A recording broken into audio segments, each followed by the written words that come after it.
महिनाभरापूर्वी दार्जिलिंगच्या पहाडांवर आज अवकाळी पावसाचं वातावरण होतं. अधूनमधून विजा कडाडत होत्या. पावसाची संततधार लागलेली. धुळीचं वादळ तर संध्याकाळीच येऊन गेलेलं. मागील 2-3 दिवसांपासून वाढलेला उष्मा पाहता अशी वावटळ उठणार हे सांगायला कुठल्या हवामान तज्ज्ञाची गरज नव्हती.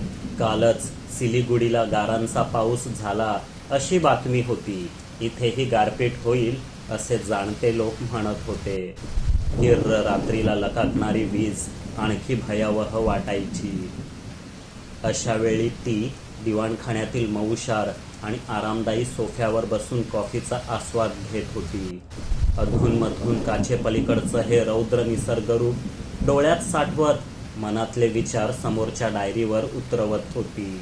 पावसाच्या पागोळ्यांमुळे बाहेरचं काही ऐकू येईना, फक्त विजेचा कडकडाट सोडून. परंतु ती निर्भय होती. आज घरात कोणीच नव्हतं. तिला एकटेपणाची सवय होती. तेव्हाच दाराची बेल आणि विजेचा कडकडाट एकदमच ऐकू आला. यावेळी कोण आलं असेल? कोणी येणं अपेक्षितच नव्हतं. नोकर त्रिलोकी संध्याकाळी 6 वाजताच घरी निघून जायचा.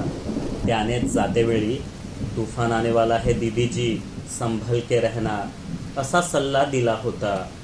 डर लगा तो फोन करना, दौडकर आ जाऊंगा असंही म्हटलं होतं. त्रिलोकी जवळच्याच गावात राहायचा. तिने कॉल केला नव्हता, पण पहाडी माणसं भोळी असतात. तोच तर काळजीपोटी परत आला नसेल. ती दाराजवळ गेली. की होलमधून बाहेर डोकावली. कोणीतरी पाठमोरा होता. तिला भिजलेले केस दिसले. त्रिलोकीच असेल असं वाटून तिने दार उघडलं आणि तो मागे वळला. तुम? ती आश्चर्याने ओरडलीच. तेव्हाच वीज लखकन चमकली. आभाळातून उडी घेत पहाडावरच कुठेतरी कोसळली. रात्रभर पाऊस वाऱ्याचा धुडगूस सुरू राहिला.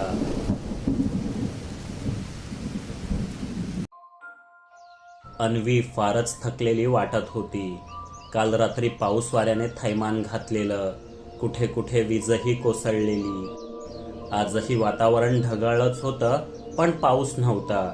वाऱ्याचा जोर सुद्धा ओसरलेला. काल वावटळीने सोबत आणलेला पालापाचोळा व्हरांड्यात आणि अंगणात पडून होता. त्रिलोकीने कॉफी आणून दिली की मग तो सफाईच्याच कामाला लागेल. त्याला काही सांगण्याची गरज नसते. आपलं काम त्याला उत्तम कळतं. असे नोकर हल्ली मिळत नाहीत. अन्वीने खोल श्वास घेतला. हवेत अजूनही मृदगंध दरवळत होता. तिने आसपास नजर फिरवली. वादळ पुढे सरकलं असलं तरी काही भुरटे ढग अजूनही शिखरांवर फुसकी दमदाटी करत होते. परंतु त्यांच्या बरसण्याने देवदारांचे शेंडेही भिजले नसते. पागोळ्या खाली पोचेपर्यंत वरचा पाऊस आटून गेला असता. हवा कुंद होती. पावसाळाच असल्याचा आभास व्हावा असं धुकं डोंगर उतारांवरील चहामळ्यांवर चालून आलेलं. संत्री, लिची आणि सफरचंदाच्या बागेत कितीतरी पक्षी किलबिलत होते. विलाच्या आसपास मुख्य रस्ता नसल्याने रहदारीची गजबज अजिबात नव्हती. त्यामुळे पूर्ण शांतता आणि एकांत अनुभवायला मिळायचा.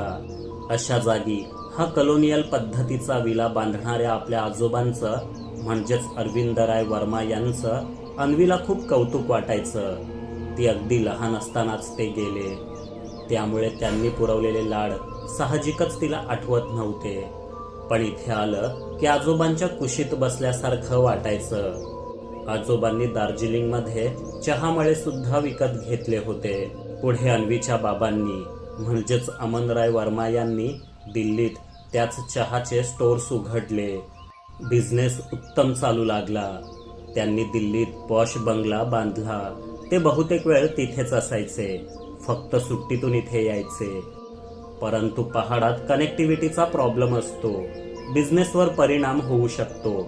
म्हणून अमनराय यांनी हळूहळू दार्जिलिंगला येणं कमी केलं.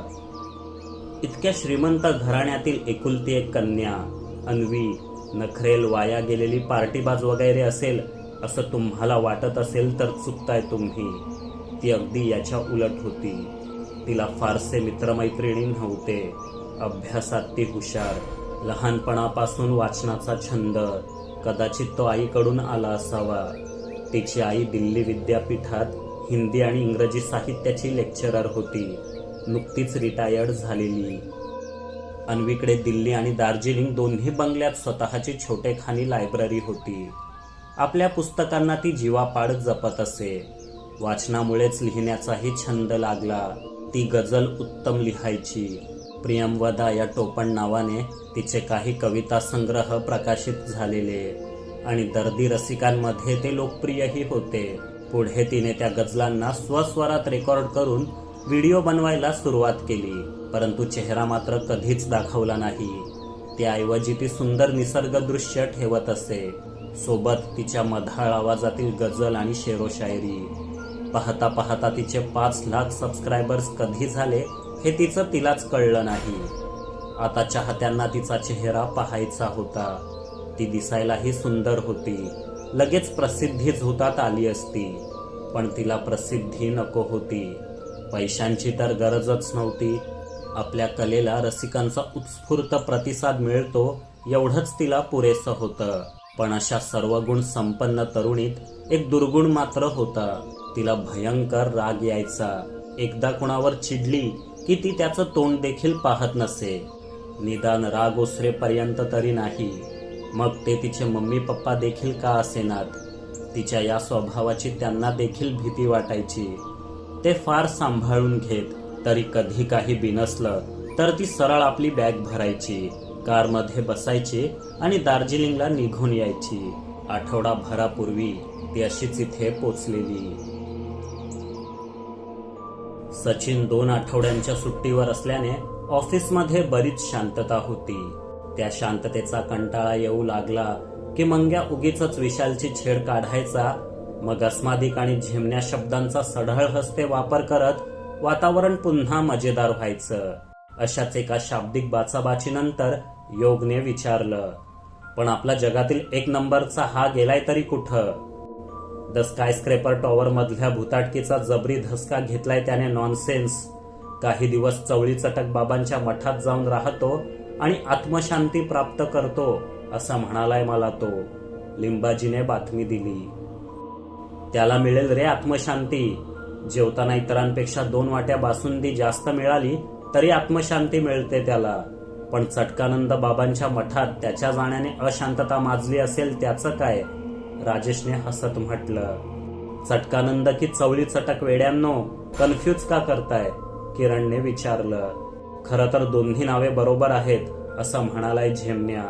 मंग्याने म्हटलं. हो, बाबांची सहस्त्र नामे आहेत, पण आपल्या सचिनला मात्र 2च ठाऊक आहेत. मी हसत म्हटलं. भेंडी हा स्वतःच काय कमी होता जो त्याने स्वतःसारखाच आणखी एक बाबा शोधून काढला? काय तर म्हणे बाबा अटकमटक चटकानंद उर्फ चवळी चटक बाबा असं नाव असतं का कधी? विजयने चिडून विचारलं. वेड्या, असं सचिनच्या तोंडावर बोलू नकोस हा कधी. टॉवर प्रकरणानंतर बाबावर भलतीच गाढ श्रद्धा जडलीय त्याची. त्या खतरनाक भुताटकीतून बाबानेच आपल्याला सुखरूप बाहेर काढलं असा ठाम विश्वास आहे त्याचा. किरण म्हणाला. बाबाने सुखरूप बाहेर काढलं झेम्न्याला? मग मी आणि चेतू काय लिफ्टमन म्हणून जायचो काय तिथे रोज? मंग्याने भडकून विचारलं. आपल्या बेजबाबदार वर्तणुकीमुळे शीघ्र एखादी नवी आपत्ती ओढवून घेईल तो वाचाळ सेवक आणि सहाय्यासाठी पुनश्च मित्रवर्यांचे स्मरण होईल त्यास. सदर प्रकरणी विपुल चर्वित चर्वण करणे निरर्थक आहे बंधूंनो, असे अस्मादिकास वाटते. विशाल मध्येच बडबडला. छे छे छे, वाईट झालं फार झेम्न्यासोबत. दही खायला सांग त्याला. मंग्या मान हलवत चुकचुकला. यात कुणाचं काय वाईट झालंय? नॉनसेन्स. लिंबाजीने गोंधळून विचारलं. हा विशाल म्हणाला ना आता, बेजबाबदारपणे कायम चूर्ण खाऊन संकट ओढवून घेतलंय सचिनने. मला गॅरंटी आहे जुलाबच लागले असणार त्याला. दही खायला सांगा त्याला आणि 1 दिवस तरी उपास करून पोटाला आराम दे असं सांगा त्या झेम्न्याला. मंग्याने ज्ञान पाजळलं. भेंडी भाषेच्या बाबतीत तू दुसरा सचिन आहेस मंग्या. विजयने टोमणा मारला.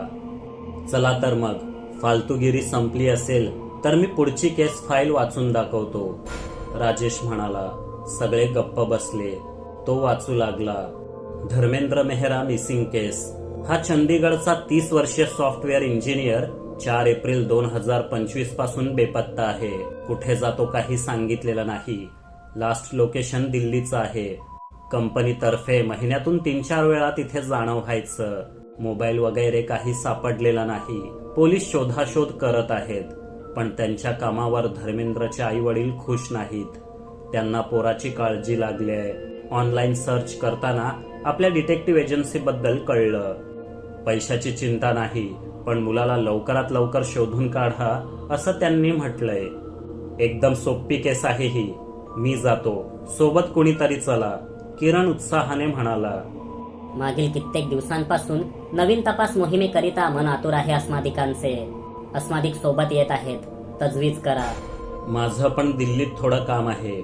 मी येतो तुमच्या सोबत, मी म्हटलं. योगने फ्लाईटची तिकीटं बुक केली. तिथे पोचून एक गाडी भाड्याने घ्यायची असं ठरलं. दुसऱ्या दिवशी सकाळीच आम्ही निघालो. बेपत्ता प्रकरणात पहिले काही दिवस फारच महत्वाचे असतात. इथे नेमके तेच वाया गेलेले. तंत्रज्ञानाचा वापर आवश्यक होता. राजेश आणि लिंबाजी आम्हाला ऑफिसातूनच आवश्यक ती मदत पुरवणार होते. धर्मेंद्रचा mobile, smart watch, bluetooth earbuds सर्व काही ऑफलाईन होतं. आतापर्यंतचा तपास कुठवर आलाय, काय काय हाती लागलंय हे विचारायला किरण आणि विशाल चौकीत गेले. पण तासाभराने हात हलवत आणि दिल्ली पोलिसांना लाखोली वाहत परतले. कारण त्यांच्याकडे सांगण्यासारखं काहीच नव्हतं. पोलिसांनी तपासच केला नव्हता. त्यांची तरी काय चूक. देशाची राजधानी असलेल्या या महानगरीत खून, अपहरण, छेडछाड, जातीय दंगली, अंमली पदार्थांचा अवैध व्यापार, पाकिस्तानी व बांगलादेशी घुसखोरी हे सर्वच गुन्हे इतके बोकाळले होते की एक धडधाकट मनुष्य कुठेतरी हरवला किंवा निघून गेला. पोलिसांच्या लेखी हे महत्वाचंच नव्हतं. दोस्तों के साथ ऐश कर रहा होगा कहीं पे, पैसे खत्म होते ही आ जाएगा, त्यांनी बेदरकारपणे उत्तर दिलं.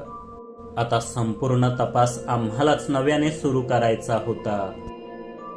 आम्ही आधी त्याच्या भाड्याच्या फ्लॅटवर गेलो.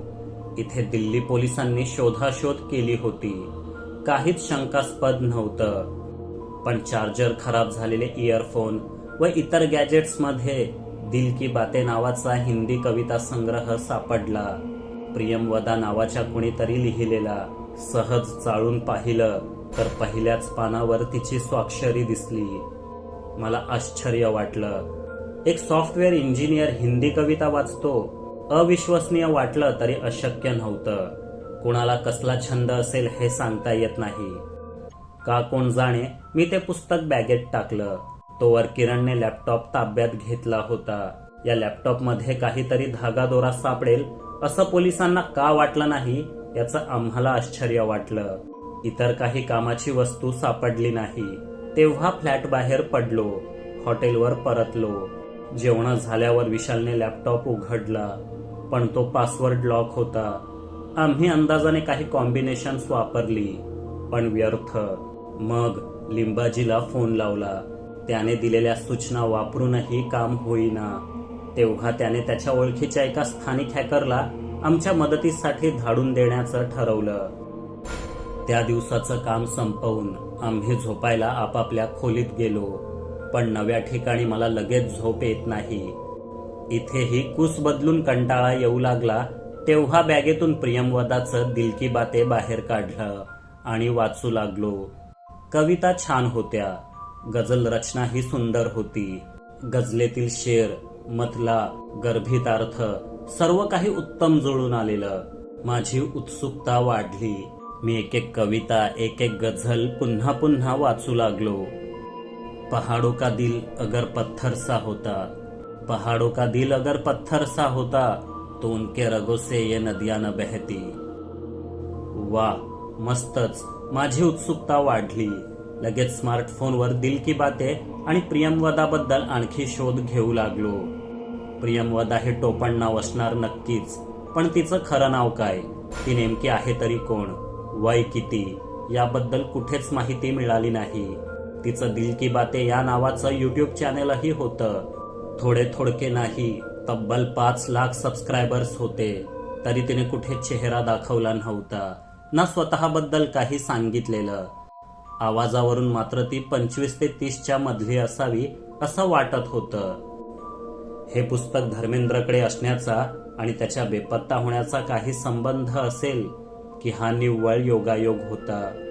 मी मेंदूवर जोर देऊन पाहिला, पण इतक्यात तरी काही धागादोरा सापडेना. धर्मेंद्रचा लॅपटॉप अनलॉक होत नाही तोवर पुढे काहीही करणं शक्य नव्हतं. शेवटी पुस्तक रात्रदिव्या शेजारी ठेवून दिलं आणि मी झोपलो. दुसऱ्या दिवशी सकाळीच लिंबाजीचा हॅकर मित्र हॉटेलवर पोचला. त्याने अर्धा तास खटपट करून धर्मेंद्रचा लॅपटॉप अनलॉक करून दिला आणि निघून गेला. आम्ही ताबडतोब कामाला लागलो. बहुतेक डेटा हा त्याच्या नोकरीशी संबंधितच होता. इमेज फोल्डर्स मधील फोटो ऑफिसच्या किंवा मित्रासोबतच्या पार्टीचे होते. ईमेल आणि सोशल मीडियामध्येही काही संशयास्पद नव्हतं. शेवटी सर्च हिस्ट्री चेक केली तेव्हा महिनाभरापूर्वी त्याने दिल्लीतून दार्जिलिंगसाठी अवध आसाम एक्सप्रेसचे ऑनलाईन एसी तिकीट बुक केलेले दिसले. त्यानंतरच तो बेपत्ता झाला होता. मी माझं शासकीय काम आटोपलं आणि आम्ही त्या रात्री त्याच ट्रेनने दार्जिलिंगला निघालो.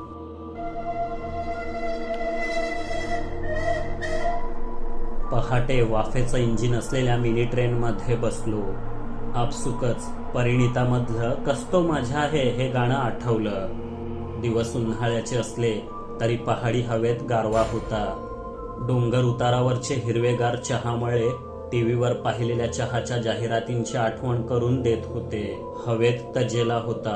फलाटावर पाय ठेवताच मी खोल श्वास घेतला. एकदम ताजतवानं वाटू लागलं. किरणने काल रात्रीच एका निवांत भागातील हॉटेलचं बुकिंग करून ठेवलेलं. टॅक्सी पकडली आणि हॉटेलवर पोचलो. प्रवासातही मी प्रियमवदाच्या कविता वाचत होतो. व्हिडिओवरील गजला ऐकत होतो. तिच्या शब्दात एक भारलेपण होतं. या दार्जिलिंगच्या हवेसारखंच जणू इथेच कुठेतरी बसून तिने हे सारं काही लिहिलं असावं. मेरी आवाज गूंजती है इन चिड़ के जंगलों में, परेशान करती है तुम्हें तो दफना दो इसे. निसर्गाशी तनामनाने एकरूप झाल्याशिवाय असं काही सुचत नाही. सुमित्रा नंदन पंत, हरिवंशराय बच्चन असे महान हिंदी कवी सोडले तर मी फारसं हिंदी काव्य वाचलेलं नाही. पण प्रियमवदाने मनावर एक गारुड केलं होतं. एका कवीचे अनेक चाहते असतात, पण एक कवी दुसऱ्या कवीचा चाहता आहे असं अपवादानेच आढळतं. प्रियमवदाच्या कविता वाचून मलाही काव्यलेखनाचा उत्साह वाटू लागला. पण सध्या पूर्ण लक्ष धर्मेंद्रवर केंद्रित करायचं होतं. त्या संध्याकाळी तिघही दार्जिलिंग मार्केट भटकायला बाहेर पडलो. जेवूनच माघारी परतायचं असं ठरलेलं.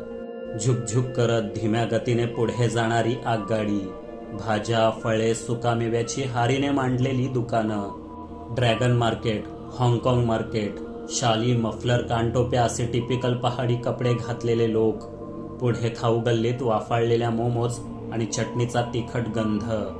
सारं काही जादुई वाटत होतं. आम्ही चिकन मोमोज खाल्ले. भूक भागली नव्हती. किरण आणि विशाल चायनीज रेस्टॉरंट शोधत होते. मी एका ठिकाणी पथदिव्याखाली असाच बाजारातील गजबज पाहत उभा. समोरच एक लहानगी गुलाबांचे गुच्छ विकत होती. नुकतेच खुडून आणल्यासारखे टवटवीत रंगबिरंगी गुलाब. आपल्याकडे येतात तसे माना टाकलेले नाही. लाल, पिवळे, गुलाबी, पांढरे त्यांनी नजर आणि मन मोहून घेतलं. शेवटचा गुच्छ उरला. माझ्या हॉटेलच्या बेडरूम मधील फुलदाणीतील प्लास्टिकच्या फुलांजागी किती छान दिसतील हे. मी पुढे झालो आणि म्हटलं, ये मुझे दे दो. तेव्हाच आणखी एक आवाज कानी पडला, गुलाब कैसे दिए. मी पटकन वळून शेजारी पाहिलं. गुलाबासारखीच सुंदर तरुणी उभी. ये साब ने पहले मांगा था मॅडम, फुलवाली म्हणाली. कोई नहीं, इन्हें दे दो असं म्हणत मी माघारी वळलो. शुक्रिया, जरूरत है तो आप आधे रख लीजिए, ती तरुणी म्हणाली. हा आवाज ओळखीचा वाटला. एकदा ऐकलेला आवाज मी सहसा विसरत नाही. प्रियमवदा. मी साथ दिली आणि तिने एकदम चमकून माझ्याकडे पाहिलं.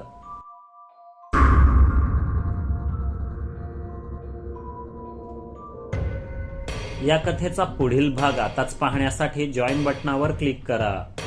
सुपर थँक्स बटनाचा वापर करून तुम्ही आमच्यावरील प्रेम व्यक्त करू शकता. कथा आवडली असेल तर लाईक, शेअर आणि सबस्क्राईब करायला विसरू नका.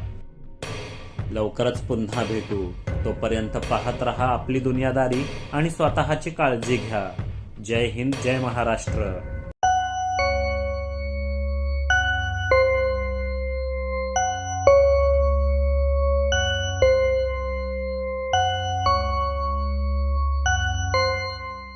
समोरच एक लहानगी गुलाबांचे गुच्छ विकत होती. नुकतेच खुडून आणल्यासारखे टवटवीत रंगबिरंगी गुलाब. आपल्याकडे येतात तसे माना टाकलेले नाही. लाल, पिवळे, गुलाबी, पांढरे. त्यांनी नजर आणि मन मोहून घेतलं. शेवटचा गुच्छ उरला. माझ्या हॉटेलच्या बेडरूम मधील फुलदाणीतील प्लास्टिकच्या फुलांजागी किती छान दिसतील हे. मी पुढे झालो आणि म्हटलं, ये मुझे दे दो. तेव्हाच आणखी एक आवाज कानी पडला, गुलाब कैसे दिए. मी पटकन वळून शेजारी पाहिलं. गुलाबासारखीच सुंदर तरुणी उभी.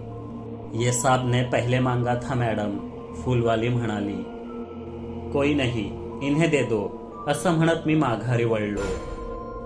शुक्रिया, जरूरत है तो आप आधे रख लीजिए, ती तरुणी म्हणाली. हा आवाज ओळखीचा वाटला. एकदा ऐकलेला आवाज मी सहसा विसरत नाही. प्रियमवदा. मी साथ दिली आणि तिने एकदम चमकून माझ्याकडे पाहिलं.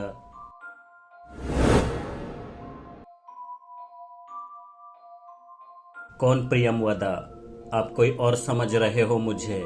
मेरा नाम प्रियमवदा नहीं है. एवढं बोलून ती वळली आणि आपल्या गाडीत जाऊन बसली. गाडी निघून गेली. अर्थात मी नंबर प्लेट लक्षात ठेवली होती. तिने कितीही नाकारलं असलं तरी तीच प्रियमवदा होती यात मला संशय नव्हता. इतक्यात किरण आणि विशाल तिथे पोचले. ये वेड्या, कुठे हरवलायस? किती फोन केले तुला, उचलत का नाहीस? मस्तपैकी रेस्टॉरंट मिळालंय त्या कोपऱ्यात. गर्दी पण नाही फार. चल लवकर, किरणने घाई करत म्हटलं. मोबाईल सायलंटवर असेल बहुतेक. आणि हो, मला ती सापडली, प्रियमवदा, मी म्हटलं. प्रियमवदा? कोण बरे ही प्रियमवदा? अस्मादिक आणि मित्रवर्य तर धर्मेंद्रच्या शोधार्थ या पूर्वेकडच्या मोहिमेवर आले आहेत ना? विशालने विचारलं. धर्मेंद्रच्या दिल्लीच्या फ्लॅटवर एक पुस्तक सापडलं होतं. ते प्रियमवदाने लिहिलेलं. ती एक शायरा आहे. तिचा या केसशी नक्कीच काही ना काही संबंध असणार, मी उत्तर दिलं. फक्त फ्लॅटमध्ये पुस्तक सापडलं म्हणून केसशी संबंध असेल असं कसं वेड्या? तू लिहिलेली पुस्तकं पण हजारो लोकांच्या घरात असतील. म्हणजे त्यांनी काही गुन्हा केला तर तुझ्यावरही संशय घ्यायचा का? किरणने आक्षेप घेतला. बरोबर आहे तुझं, कारण मी तुम्हाला ते पुस्तक दाखवलंच नाही. दिल की बाते नावाचा कविता संग्रह आहे तो. आणि पहिल्याच पानावर प्रियमवदाचा ऑटोग्राफ आहे. स्वाक्षरी पार्कर पेनने केली आहे. शाईचा पोत पाहता तो ऑटोग्राफ वर्षभरापेक्षा अधिक जुना नसावा. मग धर्मेंद्र बेपत्ता होतो. त्याच्या लॅपटॉपवर दार्जिलिंगचं तिकीट सापडतं. आणि मग प्रियमवदाही इथेच भेटते. हे कसं शक्य आहे? मी विचारलं. बंधू चेतन, तुझ खात्री आहे का की ती युवती प्रियमवदाच होती? यापूर्वी कधी तिचे दर्शन झाले होते का तुझला? नाही मित्रा, ती दार्जिलिंगला, आपण मुंबईत. कशाला तिचं दर्शन वगैरे होतंय? पण मी तिचे व्हिडिओ पाहिल्यात, त्यात ती दिसत नाही. पण आवाजावरून मला 80% खात्री आहे की आता जी भेटली तीच प्रियमवदा असावी. अर्थात तिचं आणि आपल्या एकाच वेळी दार्जिलिंगला असणं हा एक दुर्मिळ योगायोग सुद्धा असू शकतो, मी स्पष्ट केलं. योगायोगच असेल तो. एक कवयित्री कशाला कुणाला गायब वगैरे करत फिरेल? चला जेवून घेऊ, किरण म्हणाला. आम्ही रेस्टॉरंटकडे वळलो. रात्रीच्या पहाडी गारव्यात गरमागरम चिकन सूप भुरकण्याचा आनंदच काही और. भरपेट जेवण झालं. पुन्हा चालतच हॉटेलपर्यंत निघालो. उन्हाळ्यातही थंडी जाणवत होती. रहदारी आता बऱ्यापैकी आटलेली. उद्या एक कार भाड्याने घेऊन शोधाशोध सुरू करू असं ठरलं. सध्या प्रत्येक गोष्ट ऑनलाईन केली जाते. धर्मेंद्र दार्जिलिंगला आला होता, पण राहिला कुठे, कुणाला भेटला, पुढे कुठे गेला, जर त्याचा मोबाईल सापडला असता तर ही उत्तरं मिळवणं सोपं गेलं असतं.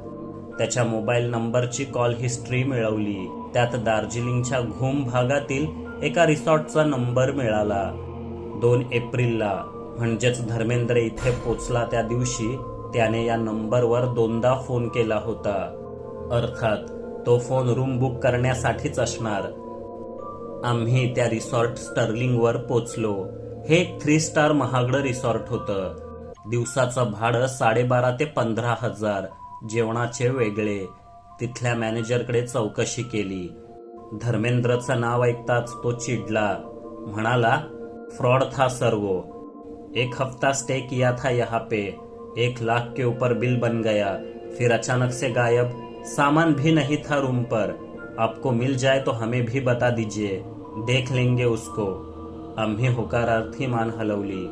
त्या आठवडाभराची सीसीटीव्ही फुटेज तपासली. धर्मेंद्र सकाळी फार उशिरा हॉटेल सोडायचा. ब्रेकफास्ट करूनच निघायचा. मग थेट रात्रीच परत यायचा.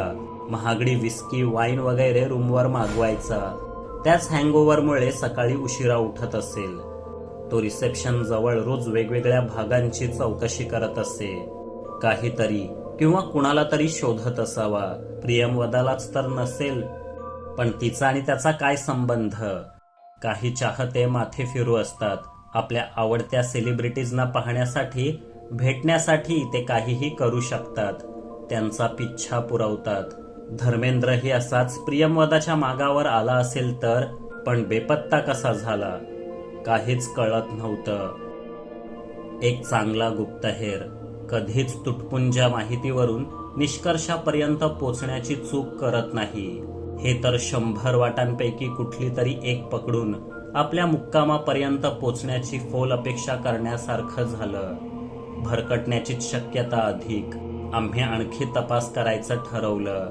प्रियमवदाच्या रूपात एक धागा दोरा सापडला होताच. आणखी काही हाती लागतं का ते पाहायचं होतं. धर्मेंद्र जिथे थांबला होता त्या स्टर्लिंग रिसॉर्टच्या आसपासची रेस्टॉरंट्स, बार, वाईन शॉप्स, एटीएम वगैरे मध्ये जाऊन आलो. त्याचा फोटो दाखवून चौकशी करू लागलो. शक्य असेल तिथे सीसीटीव्ही फुटेज सुद्धा तपासले. काही फुटेजमध्ये धर्मेंद्र दिसला, पण त्यावरून काही क्लू सापडेना. त्या रात्री मी हाक मारताच प्रियमवदाचं निघून जाणं अनपेक्षित नव्हतं. बऱ्याच सेलिब्रिटीजना आपली ओळख गुप्त राखणं आवडतं. त्यात काही चूकही नाही. प्रसिद्धीसाठी आपलं वैयक्तिक जीवन चव्हाट्यावर आणण्याची गरज त्यांना असते ज्यांच्याकडे स्वतःची कला कौशल्य नसतात. खऱ्या कलाकारासाठी त्याची प्रतिभाच ओळख बनते. त्यामुळे सध्या तरी प्रियमवदावर संशय घेऊन चालणार नव्हतं. उलट धर्मेंद्रच तिला स्टॉक करत इथवर आला आणि दुसऱ्याच कुठल्या तरी संकटात सापडला अशी शक्यता अधिक होती. दुसऱ्या दिवशी आम्ही एक जीप भाड्याने घेतली. रोज ब्रेकफास्ट करून बाहेर पडायचो. शोधाशोध करायचो आणि डिनरच्या वेळेला रिसॉर्टवर परत जायचो. किरणने आमची सोय दार्जिलिंगच्या अव्वल हॉटेलपैकी एकात केली होती. सुविधा तर चांगल्या होत्याच, पण उंचावर असल्याने दार्जिलिंगचं आणि दूरच्या हिमाच्छादित शिखरांचं विहंगम दर्शन व्हायचं. सकाळी सोनसळी प्रकाशात न्हाणाऱ्या त्या गिरीशिखरांना अर्घ्य अर्पण करूनच आम्ही बाहेर पडायचो. पुरेशी माहिती मिळत नव्हती, पण आम्ही निराश होणाऱ्यांपैकी नव्हतो.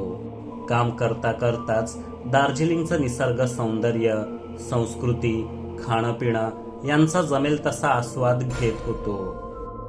प्रियमवदावरूनही माझं लक्ष हटलं नव्हतं. तिच्या गाडीचा क्रमांक माझ्या लक्षात होता. त्यावरून तपास केला असता ती गाडी दिल्लीचे प्रसिद्ध चहा व्यापारी अमनराय वर्मा यांच्या नावे रजिस्टर असल्याचं कळलं. त्यांच्याबद्दल थोडंफार सर्च केल्यावर त्यांना 28 वर्षांची एक कन्या असल्याचं कळलं. त्यांच्या ऑफिशियल वेबसाईटवर गेलो. आग्रा येथील नव्या स्टोअरच्या उद्घाटनाचे फोटो सापडले. त्यात अन्वी दिसली. अन्वीच प्रियमवदा आहे याची खात्री पटली.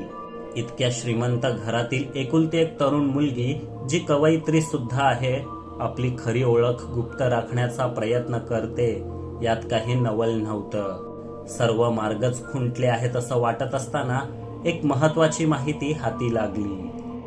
गाड्या भाड्याने देणाऱ्या एका एजन्सीकडे चौकशी करण्यासाठी गेलेल्या किरण आणि विशालला धर्मेंद्रने एक बाईक आठवडाभरासाठी भाड्याने घेतल्याचं कळलं. पण आता त्याचा काहीच पत्ता नसल्याने ते चिंतेत होते.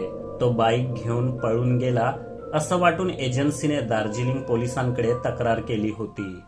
पोलिसांनी ट्रॅफिक कॅमेरे तपासले.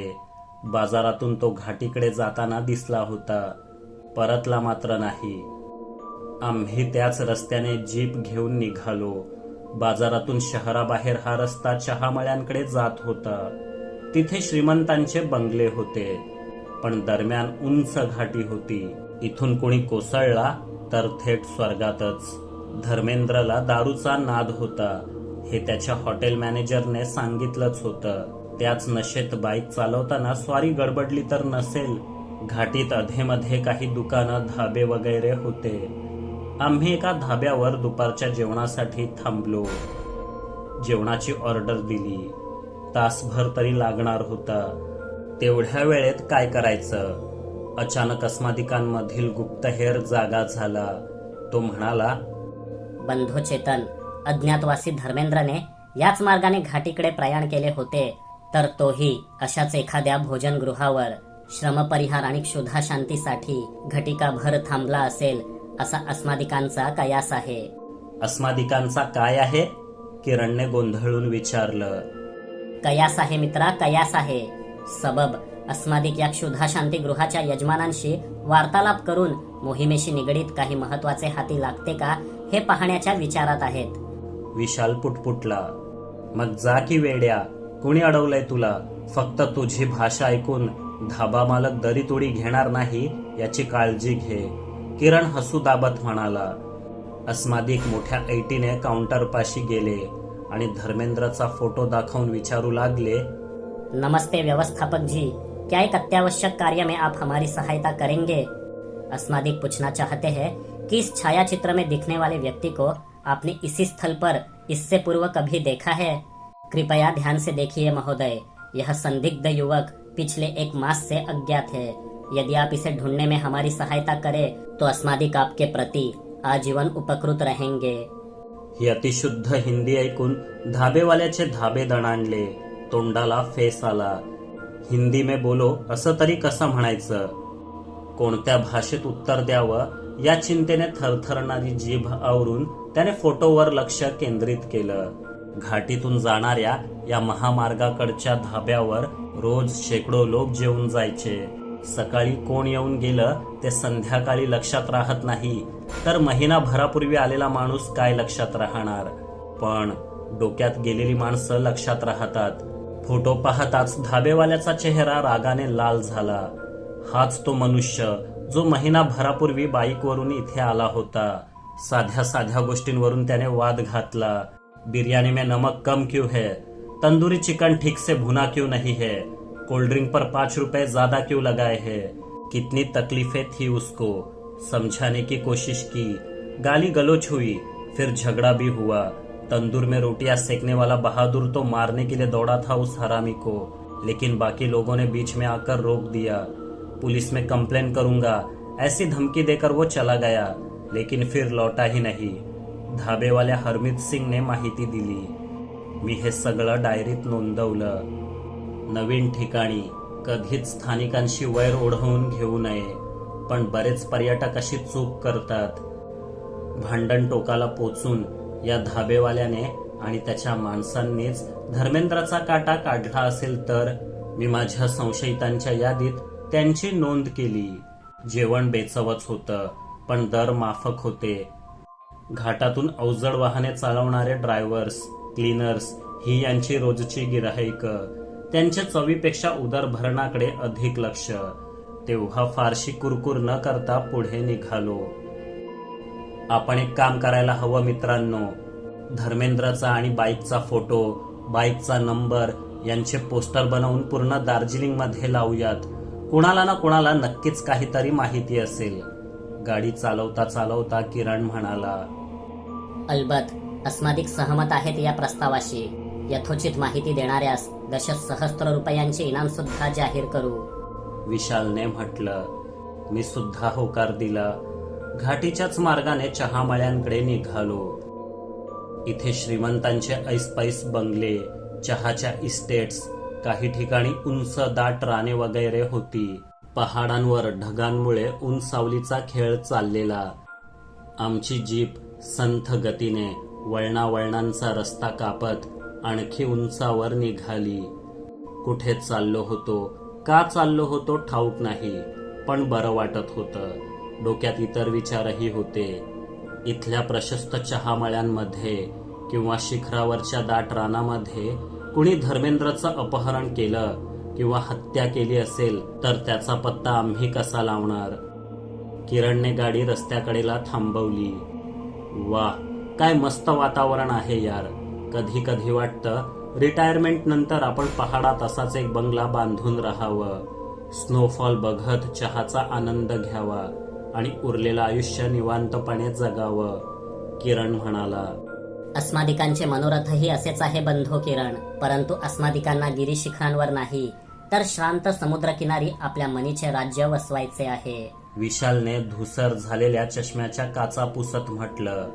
आधी लग्न कर वेड्या, राज्य नंतर वसव. किरणने त्याची टांग खेचली. तेवढ्यात हॉर्न वाजला. समोरून एक कार येताना दिसली. वेग अगदी कमी होता. घाट रस्त्यावर ड्रायव्हिंगचा अनुभव नसल्यामुळे जपून चालवल्यासारखा. तेव्हाच आमच्या बाजूने एक टेम्पो भरधाव वेगाने पुढे गेला. रस्ता चिंचोळा होता. टेम्पो पाहताच गाडीने वेग आणखी कमी करून आपल्या डाव्याकडेला होण्याचा प्रयत्न केला, पण बेदरकारपणे टेम्पो चालकाने त्याच वेगात टेम्पो पुढे दामटला. तो गाडीला घासला गेल्याने ड्रायव्हरचं नियंत्रण सुटून गाडी रस्त्यावरून खाली चहाच्या मळ्यात शिरली.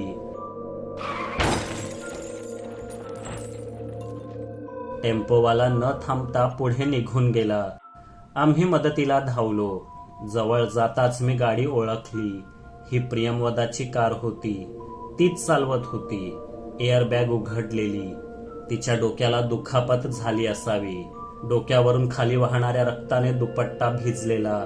आम्ही पटकन तिला गाडी बाहेर काढलं. कपाळ फुटलं होतं. रक्त वाहू लागलेलं. आप ठीक हो जाएंगे मैडम, अस्पताल चलते हैं, किसी को कॉल करना है, तिची शुद्ध हरपण्याआधी मी विचारलं. अस्पताल नहीं, हमारा बंगला पास में ही है, प्लीज अरविंद राय इस्टेट चलिए, तिरलोकी डॉक्टर को बुला लेगा. एवढं बोलून ती बेहोश झाली. गाडी तशीच टाकून आम्ही तिला जीपमध्ये बसवलं आणि तिच्या मर्जीप्रमाणे इस्टेटवर घेऊन आलो. कलोनियल पद्धतीचा ऐसपैस बंगला, प्रशस्त अंगण. जीपचा हॉर्न ऐकून नोकर त्रिलोकी धावतच बाहेर पडला. त्याला घडलेलं सगळं थोडक्यात समजावलं. त्याने आम्हाला तिला बेडरूममध्ये ठेवायला सांगितलं. मग डॉक्टरांना फोन लावला. किरणने टेम्पोचा नंबर टिपला होता. पोलिसांना फोन करून त्याची खबर दिली. जखमेतून अधिक रक्त वाहून जाऊ नये म्हणून आम्ही काही प्रथमोपचार केले. त्रिलोकी प्रामाणिक नोकरासारखा आमच्या प्रत्येक गोष्टीवर बारीक लक्ष ठेवून होता. 15-20 मिनिटातच डॉक्टर आले. आम्ही खोलीबाहेर गेलो. निघणार होतो पण त्रिलोकीने थांबायला सांगितलं. रुक जाइए साहब, होश आने के बाद शायद मेम साहब आपसे मिलना चाहेंगी, तो म्हणाला. आम्ही थांबलो. मग त्याने आमच्यासाठी त्यांच्या माळ्यातील अव्वल प्रतीचा चहा बनवून उंची कपबशातून समोर ठेवला. पहिला घोट घेताच आजवर आपण चहाच्या नावावर काय पानसट पीत होतो याचा साक्षात्कार झाला.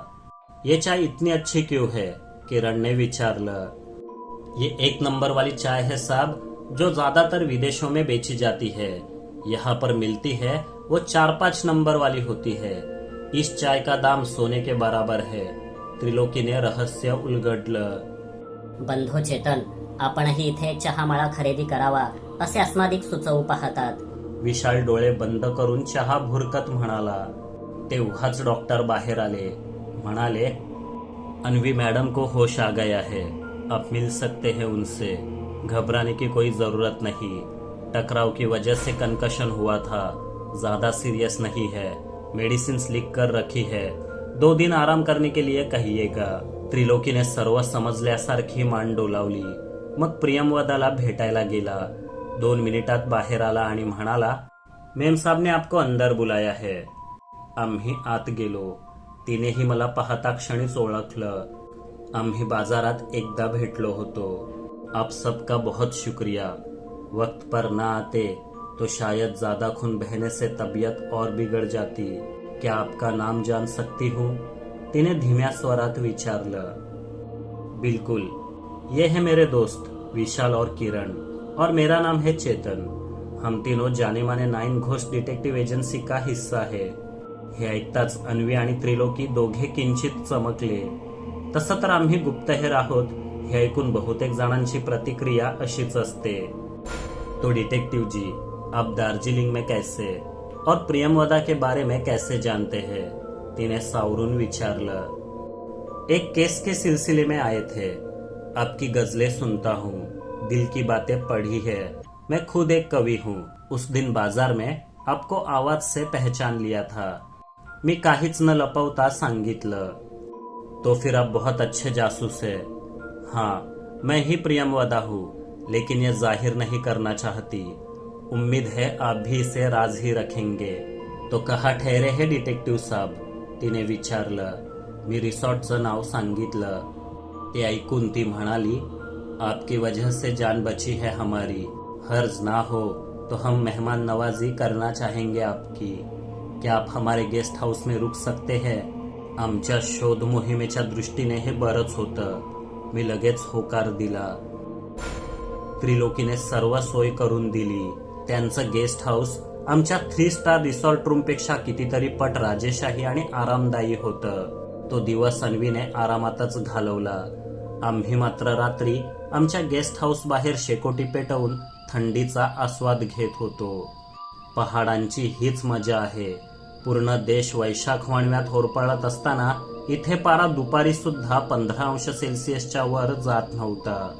त्रिलोकी ही आजची रात्र बंगल्यावरच थांबणार होता. शेकोटी भोवती आमच्या गप्पा चाललेल्या. अचानक तो म्हणाला, पहाड़ों में गुमशुदा होने वाले लोग अक्सर मिलते नहीं है बाबूजी. ऐसा क्यों त्रिलोकी? किरणने विचारलं. इथे तिथे पाहत त्रिलोकी कुजबुजत्या स्वरात म्हणाला, कहते हैं वो हिमदानव की शिकार हो जाते हैं.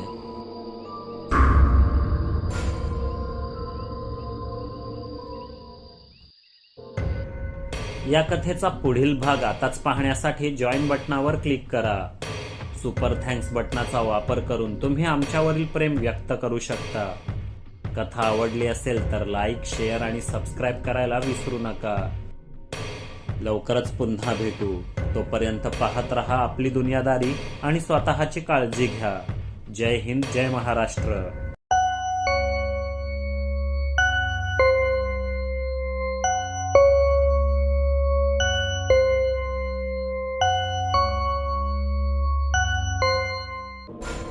त्रिलोकीने सर्व सोय करून दिली. त्यांचं गेस्ट हाऊस आमच्या 3 स्टार रिसॉर्ट रूम पेक्षा कितीतरी पट राजेशाही आणि आरामदायी होतं. तो दिवस अन्वीने आरामातच घालवला. आम्ही मात्र रात्री आमच्या गेस्ट हाऊस बाहेर शेकोटी पेटवून थंडीचा आस्वाद घेत होतो. पहाडांची हीच मजा आहे.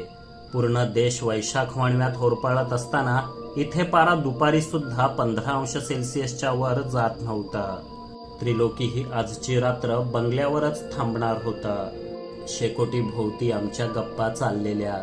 अचानक तो म्हणाला, पहाड़ों में गुमशुदा होने वाले लोग अक्सर मिलते नहीं है बाबूजी. ऐसा क्यों त्रिलोकी? किरणने विचारलं. इथे तिथे पाहत त्रिलोकी कुजबुजत्या स्वरात म्हणाला, कहते हैं वो हिमदानव की शिकार हो जाते हैं. हिमदानव? वो क्या होता है? किरण ने विचारलं. ये ऊंची पहाड़ियों में रहने वाला एक दानव है साहब. कहते हैं कि यह 6 से 8 फीट लंबा होता है, मजबूत और भारी. इसके पूरे शरीर पर मोटे और घने लंबे बाल होते हैं जो कि सफ़ेद या भूरे रंग के दिखाई देते हैं. इसी वजह से ये चोटियों की बर्फीली ठंड में जिंदा रह सकता है. ये ना ही पूरा इंसान है ना जानवर. वैसे तो यह गांवों के आसपास नहीं फटकता, लेकिन अगर कोई चोटियों के घने जंगल में भटक जाए तो उसे नहीं छोड़ता, उसका शिकार कर लेता है। गर्मियों में बर्फ पिघलने पर उनकी सिर्फ बची कुची हड्डियां मिळती है। त्रिलोकीने तशाच दबक्या स्वरात म्हटलं, जणू आपण मोठ्याने बोललो तर खरंच तो हिमदानव कुठून तरी हल्ला करेल अशी भीती त्याला असावी। खरं तर या विलाच्या मागे पर्वत शिखरांपर्यंत देवदाराचं रानच रान असल्याने तशी शक्यता देखील नाकारता येत नव्हती। एव्हाना हिमदानव म्हणजे हिमालयन यती हे मी ओळखलं होतं। मनाली प्रकरणातही आम्ही त्याच्या सुरस दंतकथा ऐकल्या होत्या आणि एकदा समोरासमोर भेटण्याची वेळ सुद्धा आली होती। त्यामुळे या सर्व पहाडी लोकांच्या भाकड कथा आहेत असं म्हणण्याचे धाडस आम्ही तरी करणार नव्हतो। त्रिलोकी, क्या तुमने कभी हिमदानव को देखा है? मी सहजच विचारलं। त्रिलोकी एकदम गंभीर झाला। काही वेळ तसाच शेकोटीच्या चुटपुटत्या ज्वालांकडे पाहत राहिला। मग खोल उसासा सोडत म्हणाला, हाँ साहब, देखा है, बड़ी पुरानी बात है। तब छोटा बच्चा था मैं, शायद 10 साल का। अपने परिवार वालों के साथ पहाड़ी के मंदिर में गया था। कोई पूजा थी शायद। घर के सभी बड़े उसी में व्यस्त थे और हम बच्चे खेलते खेलते पास ही जंगल में जा पहुंचे। लुका छुपी खेलने लगे। मैं उन दिनों बड़ा शरारती था। छिपने के लिए जंगल में काफी अंदर तक चला गया। बहुत देर हुई, कोई मुझे ढूंढने नहीं आया। तंग आकर मैं झाड़ियों से बाहर आ गया। मंदिर की तरफ बढ़ने लगा, लेकिन पहुंच नहीं पाया। रास्ता भटक चुका था। कोई पगडंडी दिखाई नहीं दे रही थी। जोर जोर से दोस्तों को पुकारने लगा, किसी ने जवाब नहीं दिया। मैं रोने लगा, डर गया था। तभी जंगल से एक चीखनुमा डरावनी आवाज सुनाई दी। मेरा दिल कांपने लगा। जाकर फिर से झाड़ियों में छिप गया। पत्तों की आड़ से देख रहा था। जल्द ही एक डरावना सा दानव, जो काफी ऊंचा और सिर से पांव तक बालों से ढका हुआ था, सामने वाली घनी झाड़ियों से बाहर निकला। उसने शायद मेरी आवाज सुनी थी। वह हवा सूंघ रहा था। मैंने डर के मारे पतलून गीली कर दी। वह धीरे धीरे आगे बढ़ रहा था। मैंने सांस रोक ली। शायद उसने मुझे देख लिया था। मैंने आंखें बंद कर ली। उसी समय नीचे मंदिर में पूजा संपन्न हुई।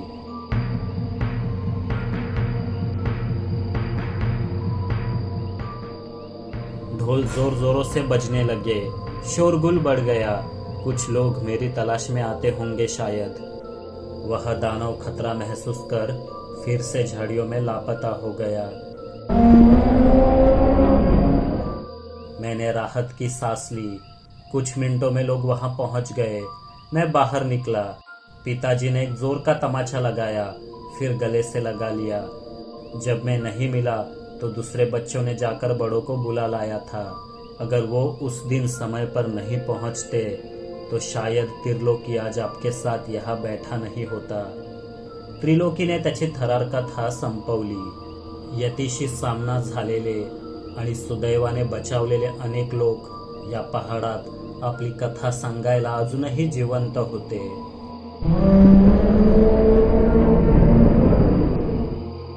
तेव्हाच रानातून एक भयंकर गुरगुराट ऐकू आला।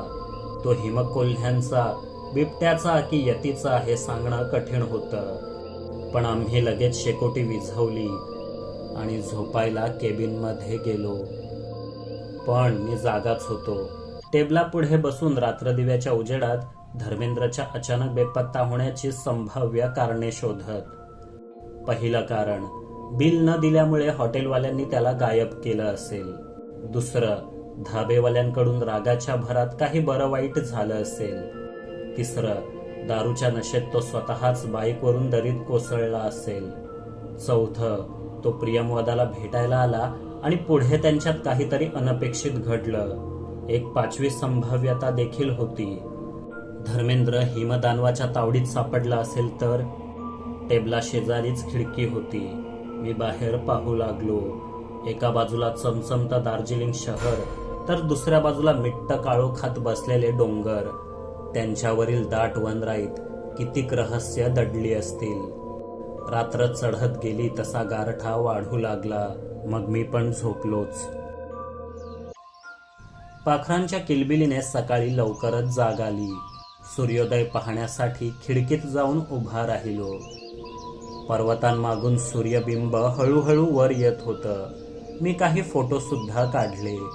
तेव्हाच हातात धारदार विळा घेऊन त्रिलोकी सर्वंट कॉटेज बाहेर पडला. बंगल्यामागच्या बागेकडे जाऊ लागला. मी पटकन त्याच्या मागे गेलो. चेरी सफरचंदाच्या मळ्यात. तो नेमका कुठे आहे हे सपसप आवाजावरून कळत होतं. मी तिथे पोचलो. त्रिलोकी झाडांच्या रोगट वाळलेल्या फांद्या छाटत होता. मला पाहताच किंचित दचकला. त्याला यावेळी कुणी इथे असण्याची अपेक्षा नसावी. सुबह सुबह क्या चल रहा है त्रिलोकी? मी हसत विचारलं. बागवानी कर रहा हूँ बाबूजी. अभी बुरी शाखों को काट दूंगा तो अगले बसंत तक ज्यादा फल मिलेंगे. त्याने हातातील काम न थांबवता उत्तर दिलं. मी आसपासच्या झाडांवर लक्ष दिलं. काहीवर चेरी अजूनही लटकत होत्या. सफरचंदे अजून लहान व कच्ची होती. एका जागेवर आसपासच्या सर्व झाडांची खालची पाने आणि फांद्या करपलेल्या दिसल्या. त्रिलोकी त्यात छाटत होता. ये जल कैसे गए त्रिलोकी? मी विचारलं. कुछ दिनों पहले तूफान आया था बाबूजी. बारिश भी हुई.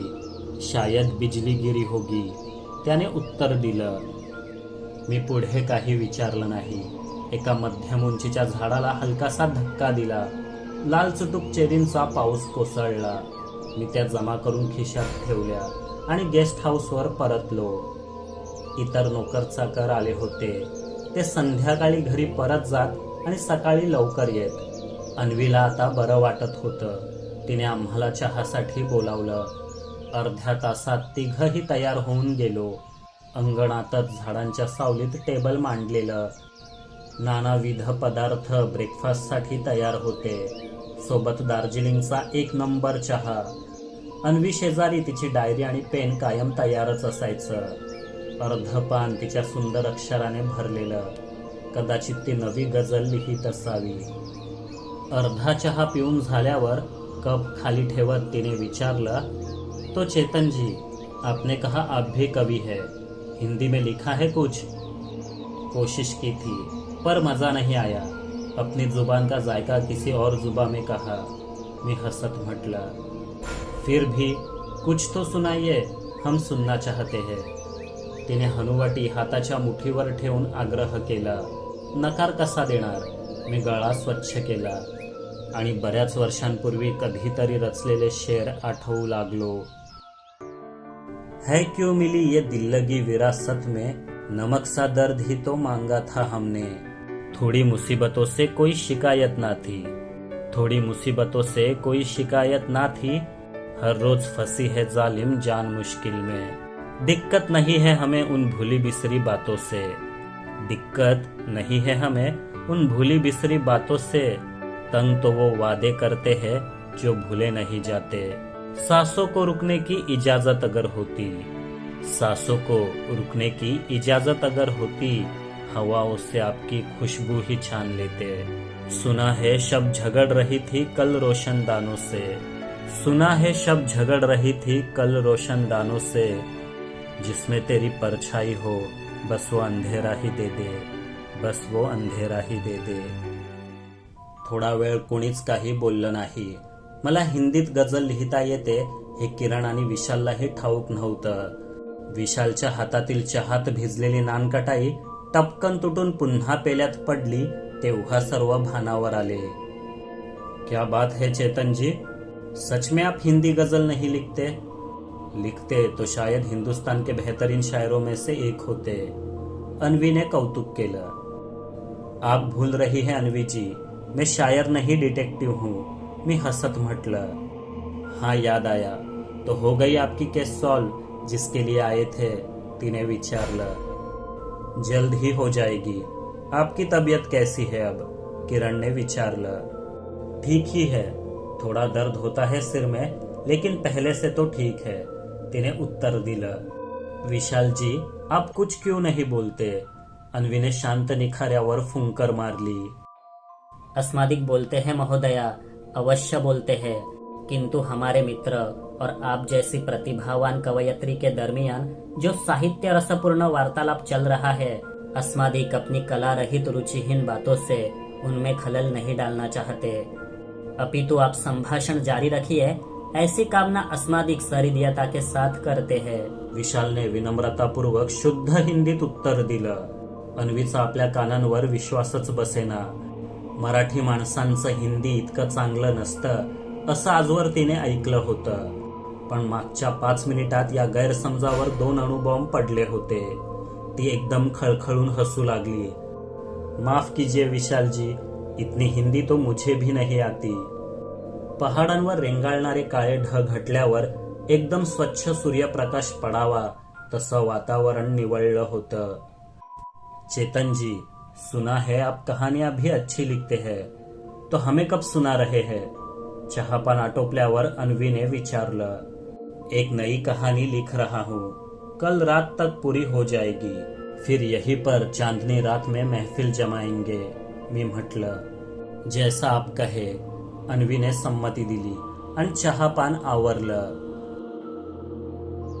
दुसऱ्या दिवशी सकाळीच दिनेश नावाच्या तरुणाचा फोन आला. आमच्या पोस्टरला यश आलं होतं. दिनेशने धर्मेंद्रची बाईक शोधली होती. त्याने आम्हाला लोकेशन पाठवलं. आम्ही तातडीने तिथे पोचलो. ते ठिकाण दार्जिलिंग मार्केटवरून चहामळ्यापर्यंत पोचलो त्या घाटीतच होतं. धर्मेंद्रने ज्या धाब्यावर राडा केला तिथून फक्त 5-6 मैल अंतरावर. 19-20 वर्षांचा कॉलेज तरुण असलेला दिनेश आमची वाट पाहत उभा होता. त्याच्या हातात ड्रोनचा रिमोट कंट्रोल दिसला. आम्ही पोचलो तसं त्याने ड्रोन उडवला. खूप खाली उतारावर एक बाईक कोसळून झुडपात अडकलेली दिसली. त्याने ड्रोन जवळ नेऊन कॅमेरा झूम केला. नंबर प्लेट तीच होती. मग त्याने आसपास 100-200 मीटरचा भाग पिंजून काढला, पण कुठलाही मृतदेह, कपडे, हाडे वगैरे आढळली नाहीत. तुम्हें कैसे पता चला बाइक के बारे में? किरण ने विचारलं. मुझे ड्रोन उड़ाने का शौक है सर. जहाँ कोई नहीं पहुँचता वहाँ ये सांप पहुँच जाते हैं, वो भी बिना पंखों के. हर रोज नई नई जगहों पर जाकर ड्रोन उड़ाता हूँ. 2-4 दिन पहले बाजार में पोस्टर देखा था और आज ड्रोन से जब ये बाइक दिखी तो शक हुआ. नसीब अच्छा है यही कह सकते हैं. अब इनाम मिलेगा की नहीं? त्याने विचारलं. विशालने लगेच त्याच्या नंबरवर 10,000 रुपये ट्रान्सफर केले. दिनेश निघून गेला. आम्ही ही खबर पोलिसांना दिली. ते तासाभरात आले. बाईक जिथे कोसळली होती तिथून वर काढणं अशक्यप्राय होतं. शिवाय आसपास धर्मेंद्रचा मृतदेह नसल्याने वेळ आणि ऊर्जा वाया घालवण्यात अर्थ नाही असं ते म्हणाले. केस बंद करनी पड़ेगी सर जी, यहाँ से गिरकर कोई नहीं बच सकता. आपका धर्मेंद्र परलोक सिधार गया. इंस्पेक्टर इंदरलाल म्हणाले.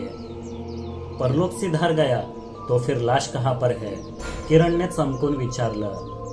क्या साहब जी, कोई भी लाश ऐसी जगह पर 1 महीना रह सकती है क्या? हम तो नहीं पहुंच सकते, लेकिन पहाड़ी भेड़िए, भालू, हिम तेंदुआ तो पहुंच सकते थे ना. उन्होंने खाया होगा. बचा कुचा कौवे, चील गिद्धों ने खत्म किया होगा. अब उन पर तो केस नहीं कर सकते. असं म्हणत ते चुकचुकत निघून गेले. दुपार उलटून गेली तेव्हा आम्हीही थकून भागून विलावर परतलो. गेट आतून बंद होतं. बराच वेळ हॉर्न वाजवल्यावर त्रिलोकी घाईघाईत परतला. ओशाळलेल्या चेहऱ्याने म्हणाला, माफ करना बाबूजी, आँख लग गई थी. आम्ही हातपाय धुवून ताजेतवाने झालो. दुपारच्या जेवणाची वेळ कधीच टळून गेलेली. पोटात कावळे ओरडत होते. पण नशीब त्रिलोकी चहासोबत आलू पराठे घेऊन आला. रात्री बिर्याणीचा बेत आहे असं म्हणाला. तेवढंच बरं वाटलं. संध्याकाळी बागेत उगाचच फिरत होतो. पायाखाली पाचोळा करकरत होता. समोर हिमालयाची बर्फाच्छादित शिखरं दिसत होती. हवेत गारव्यासह निवांतपणा होता. खाली दार्जिलिंग बाजाराच्या आसपास हॉटेल, रिसॉर्ट्स आणि दुकानांनी आसमंत व्यापलेला असायचा. त्यातच पर्यटकांची अफाट गर्दी. शहरात आहोत की सुट्टीवर फरक जाणवायचा नाही. पण इथे मात्र तसं नव्हतं. नेमकेच बंगले असल्यामुळे गर्दी कमी, परिसर स्वच्छ, निसर्ग अस्पर्शित होता. त्यातच विलात सर्व सुखसोयी असल्याने फारसं बाहेर जाण्याची गरज नव्हती. आसपास चहामळे होते, पण पाने खुडण्याचा हंगाम सरल्याने मजुरांची वर्दळ नव्हती. ज्यांना निसर्ग आणि एकटेपणा आवडतो त्यांच्यासाठी हा स्वर्गच. मी असंच स्वर्ग सुख अनुभवत होतो तेव्हाच एका दाट झाडीमागे पाचोळ्यात पावलं वाजली. मी एकदम सावध झालो, पण ती अन्वीच होती. आपने तो डरा दिया मुझे, मी हसत म्हटलं. जासूस कब से डरने लगे, तिने विचारलं. डर सभी को लगता है मैडम, सिर्फ लोग बताते नहीं, मी उत्तर दिलं. मॅडम नहीं, अन्वी कहिए, तिने हसून म्हटलं. ओके अन्वी, लेकिन आप यहाँ कैसे, तबीयत ठीक है, मी सहजच विचारलं. कल से काफी बेहतर है, अकेले अकेले उब गए थे इसलिए टहलने चले आए, तिने उत्तर दिलं. आपकी कविताओं के बारे में बताइए, इतना अच्छा कैसे लिख लेती है आप, मी विचारलं. ये पहाड़, ये वादियाँ, ये घने जंगल लिखने के लिए मजबूर करते हैं, लेकिन जो दर्द आपकी रचनाओं में होता है वैसा हमारी लिखावट में नहीं आ सकता, ये जानती हूँ, क्योंकि जिंदगी में दुख तो देखा ही नहीं मैंने, अन्वीने उसासा सोडत म्हटलं. चालता चालता आम्ही चेरीच्या झाडांपर्यंत पोचलो. मावळतीच्या प्रकाशात खाली मातीत काहीतरी चमकताना दिसलं. अन्वी दूर पहाडांकडे पाहत होती. तेव्हाच मी ते उचललं आणि खिशात ठेवून दिलं. थोड्या वेळाने दोघंही एकत्रच विलावर परतलो. आत जाताना ती म्हणाली, आज रात आप कहानी सुनाने वाले हैं, याद है ना? बिल्कुल, लेकिन एक शर्त पर, आपको भी हमें एक गजल सुनानी होगी, मी अट ठेवली. रात्री जेवण झाल्यावर पुन्हा एकदा त्रिलोकीने गेस्ट हाऊसच्या समोर शेकोटी पेटवली. अन्वीच्या बसण्यासाठी खास व्यवस्था केलेली. तिखट सुकामेवा, वेफर्स, कॉफी, अनेक वस्तू जवळच्या टेबलवर मांडलेल्या. ते पाहून सचिनची आठवण आली. किरणने फोटो काढून त्याला पाठवला. लगेच रिप्लाय मिळाला.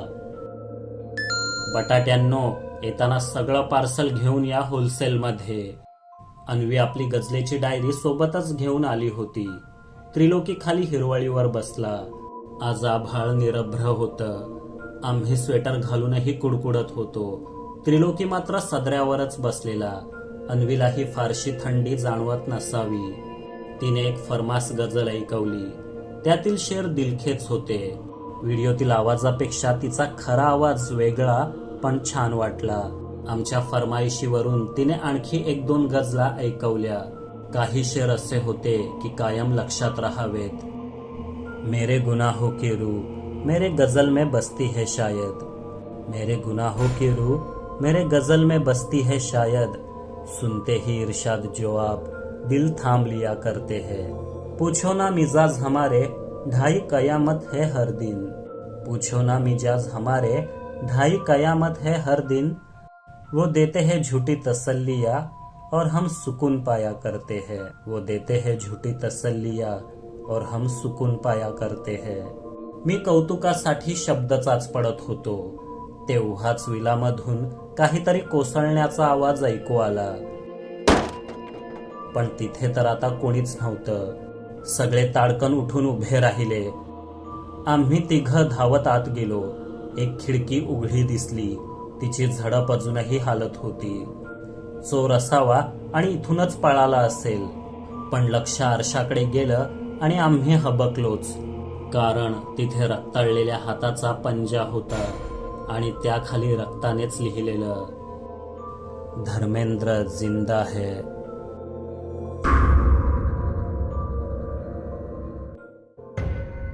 या कथेचा पुढील भाग आताच पाहण्यासाठी जॉईन बटनावर क्लिक करा. सुपर थँक्स बटनाचा वापर करून तुम्ही आमच्यावरील प्रेम व्यक्त करू शकता. कथा आवडली असेल तर लाईक, शेअर आणि सबस्क्राईब करायला विसरू नका. लवकरच पुन्हा भेटू. तोपर्यंत पाहत रहा आपली दुनियादारी आणि स्वतःची काळजी घ्या. जय हिंद, जय महाराष्ट्र.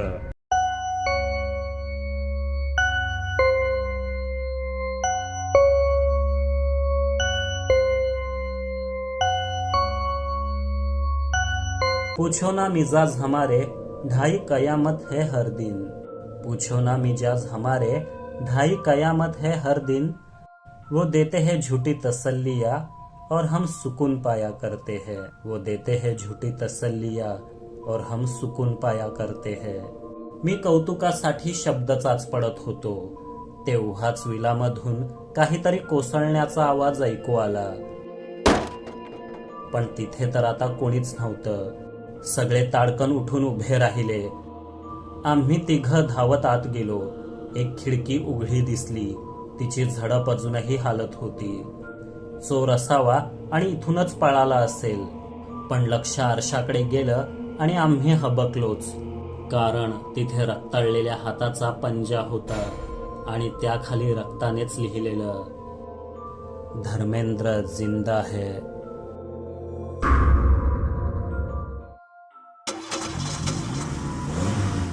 तेव्हाच गेट जवळून इंजिनाचा आवाज ऐकू आला. कोणीतरी पळून जाण्याच्या तयारीत होतं. विशाल, तू इथेच थांब, ही गन ठेव सोबत, आम्ही त्याच्या मागे जातो. मी पटकन निर्णय घेतला. किरण सोबत गेट बाहेर पडलो. दूर वळणावर एक गाडी दिसली. आम्ही आमच्या जीपमध्ये बसलो. खतरनाक वळणे असलेल्या घाट रस्त्यावर फिल्मी स्टाईल पाठलाग सुरू झाला. मधलं अंतर झपाट्याने कमी होत होतं आणि अचानक किरण भयभीत स्वरात म्हणाला, चेतू, जीपचा ब्रेकच लागत नाहीये रे. म्हणजे हा ट्रॅप होता तर आम्ही नक्कीच खुन्याच्या अगदी जवळ पोचलो असू. म्हणूनच आम्हाला मार्गातून हटवण्यासाठी रचलेला हा सापळा होता. ब्रेक फेल होण्याची वेळ याआधीही आमच्यावर आली होती. त्यामुळे अशा परिस्थितीत काय करावं याची प्रात्यक्षिकं आम्ही सर्वांनीच शिकून घेतलेली. किरणने ते सर्व करून पाहिलं, पण जीप थांबेच ना. पुढची गाडी एव्हाना नजरेआड गेली होती. आता काय करायचं म्हणतोस? किरणने श्वास रोखून विचारलं. आधी जीप सुरक्षितपणे एखाद्या चहामळ्यापर्यंत घेऊन जाऊ, म्हणजे दरीत कोसळण्याचा धोका टळेल. मग थेट मळ्यातच घुसवू. चहाची झाडं लहान असली तरी मजबूत असतात. ती गाडीच्या वेगाला प्रतिरोध करतील. गाडी थांबेल कदाचित. मी उपाय सुचवला, पण थिअरीपेक्षा प्रॅक्टिकल नेहमीच कठीण असतं. किरणने ड्रायव्हिंगचा पूर्ण कस लावला. एका बाजूला खोल दरी असलेल्या घाटातून अगदी शिताफीने चहामळ्यांपर्यंत गाडी आणली आणि मग सांगितलं तसं केलं. धडधड करत जीप पुढे गेली.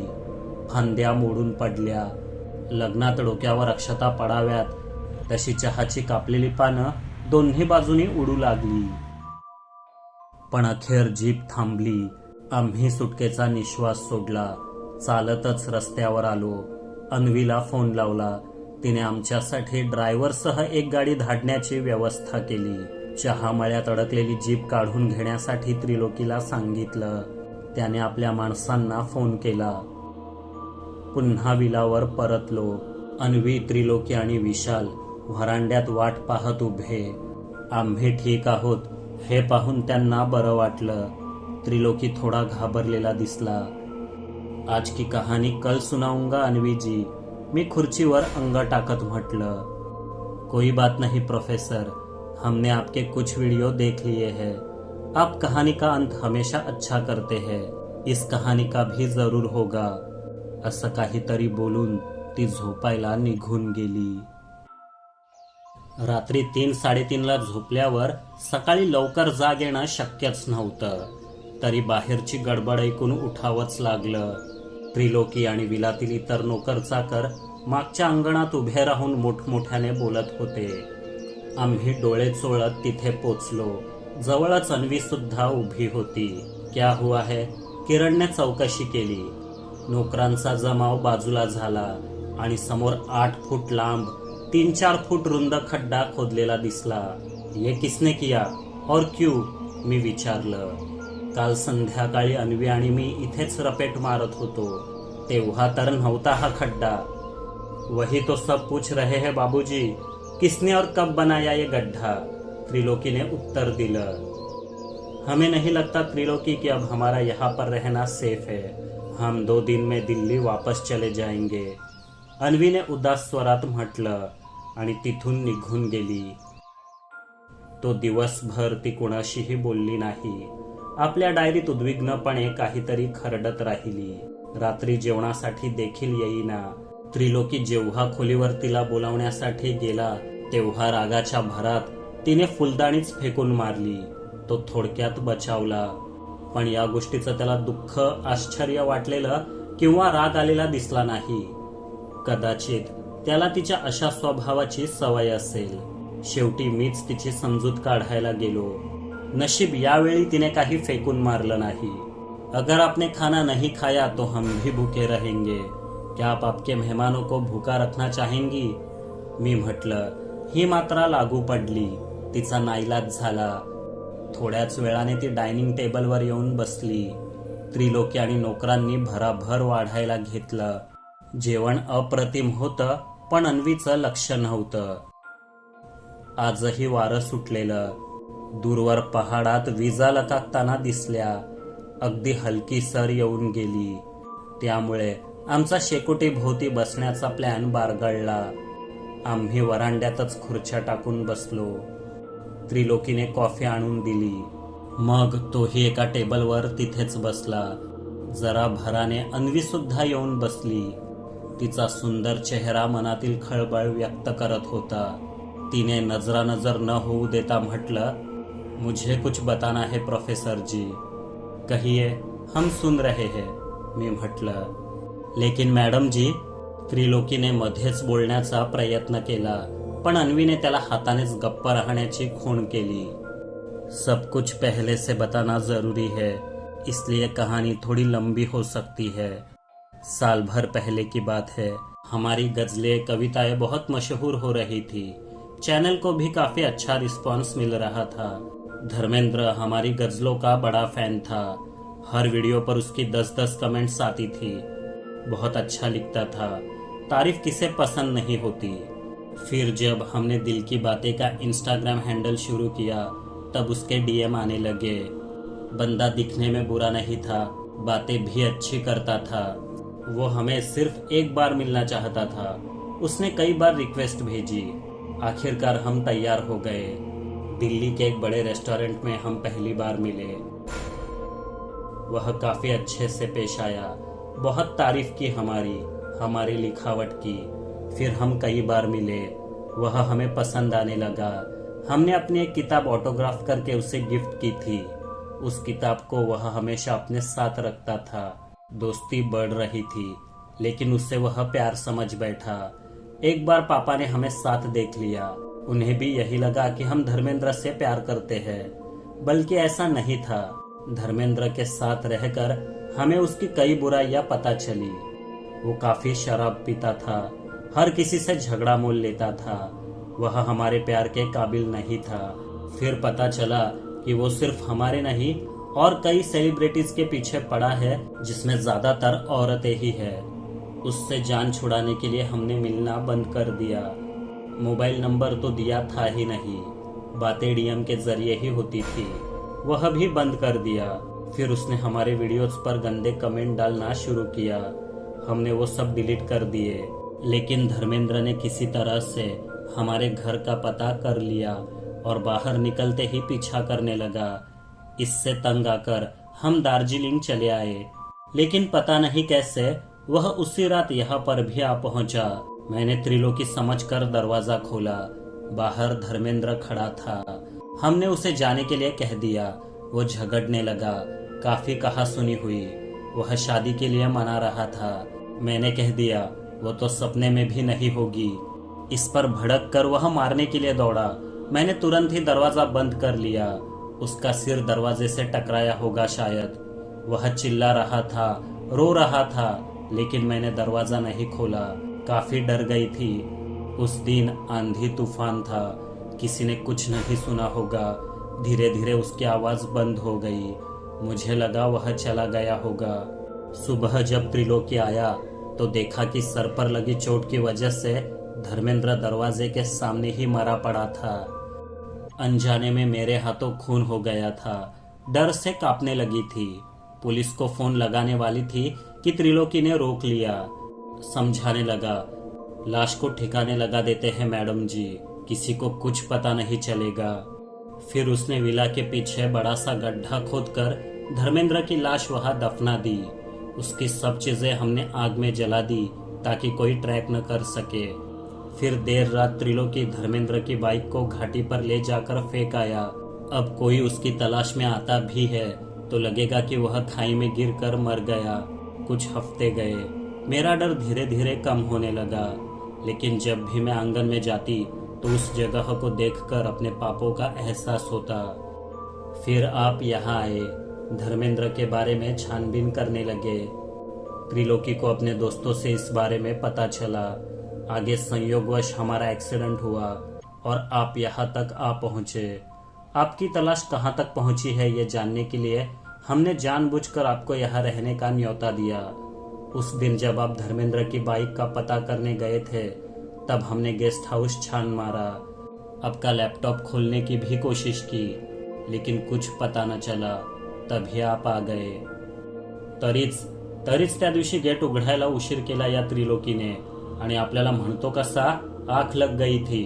वारे वेड्या, किरण ने डोळे वटारत म्हटलं। इसमें त्रिलोकी की कोई गलती नहीं किरण जी, उसने जो कुछ किया हमारे कहने पर किया, लेकिन अब हमारी रूह हमें खा रही है, चैन से नींद भी नहीं आती और शायद धर्मेंद्र की आत्मा भी अपना बदला चाहती है।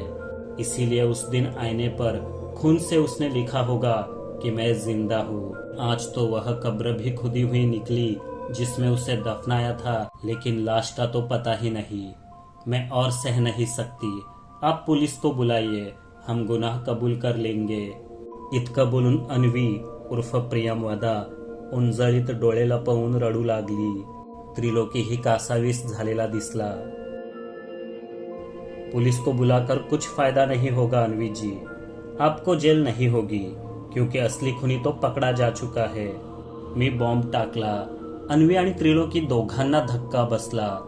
मग मी जे स्पष्टीकरण दिलं ते मराठीतच ऐकलेलं बरं। अन्वी जी, तुमची कहाणी इथेच संपली असती तर खरंच तुम्हाला शिक्षा झाली असती, पण तोंडावर दार आपटल्याने कुणाचा मृत्यू होत नाही। हो, दार मजबूत सागवानी असल्याने कपाळाला खोक पडून धर्मेंद्र रक्तबंबाळ मात्र झाला होता। बाहेर वादळ वाऱ्याचा धुमाकूळ चाललेला। तो माघारी जाणार तरी कुठे? व्हरांड्यातच भिंतीला पाठ टेकून बसला आणि त्याची शुद्ध हरपली। भयंकर तुफानात विलामध्ये तुम्ही एकट्याच आहात या काळजीने त्रिलोकी भल्या पावसातूनच विलावर पोचला। तेव्हा त्याला व्हरांड्यात बेशुद्ध अवस्थेतील धर्मेंद्र दिसला। त्याने लगेच आपले साहेब म्हणजेच तुमचे वडील अमनराय यांना दिल्लीत फोन लावला। अलीकडेच धर्मेंद्रवरून तुमचं त्यांच्याशी जोरदार भांडण झालेलं।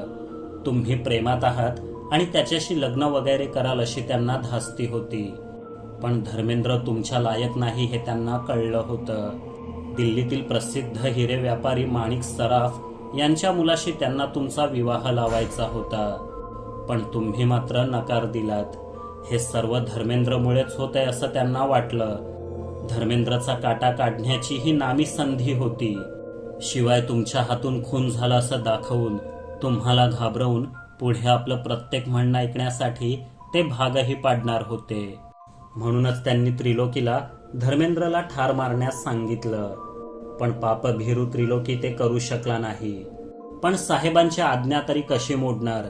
तेव्हा त्याने गावातील एका गुंडाची मदत घेतली। त्या गुंडाने लोखंडी पहार डोक्यात घालून धर्मेंद्रला संपवलं आणि निघून गेला। अमनराय यांनी त्याला पैसे पाठवण्याची तजवीज केली। सकाळी जेव्हा तू उठून बाहेर आलीस तेव्हा धर्मेंद्रचा मृतदेह आणि जवळच डोक्याला हात लावून बसलेला त्रिलोकी दिसला। आपल्या हातूनच खून झालाय असं तुला वाटलं आणि तू त्याची डेड बॉडी लपवण्याचा आटापिटा केलास। धर्मेंद्र बेपत्ता झाल्यावर त्याच्या आई वडिलांनी दिल्लीत येऊन तक्रार नोंदवली, पण तुझ्या वडिलांनी भरपूर पैसा ओतून तपास पुढे जाऊच दिला नाही। दिल्ली पोलिसांची निष्क्रियता बघूनच धर्मेंद्रच्या बेपत्ता होण्यामागे कुठल्या तरी प्रतिष्ठित व्यक्तीचा हात असावा असा संशय मला आला होता.